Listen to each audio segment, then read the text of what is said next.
శేఖర భారతి స్వామి వారికి జై. శేఖర భారతి స్వామి వారికి జై. శేఖర భారతి స్వామి వారికి జై. ముఖ్యంగా ఒక విషయం చెప్పదలుచుకున్నాను. ఏంటంటే మనం ఇంతమంది చదువుకున్నాము, నేర్చుకున్నాము, ప్రాక్టీస్ చేశాము, కానీ అందరు దరదహలు ఆడుతున్నారు. ఎందుకంటే వేదిక కావాలి. ఎవరైనా పిలిచి చదవండి అంటే అందరూ అబ్బురంగా వస్తున్నారు. ఎందుకు అంటే చదవడానికి స్టేజీ కావాలి. మరి మనకి ఇంత స్టేజీని, ఇంత అవకాశాన్ని విజయకుమార్ గారు కలిగించారు కాబట్టి అందరి తరఫున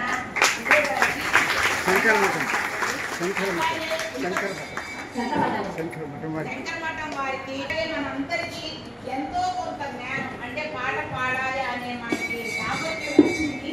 అలా రావడానికి మన కారణం మన శ్రీరామూర్తి గారు. అట్లాగే అట్లాగే అమ్మ మనందరికీ కూడా ఇక్కడికి వచ్చి ఇక్కడ చదవడానికి అవకాశం ఇచ్చింది.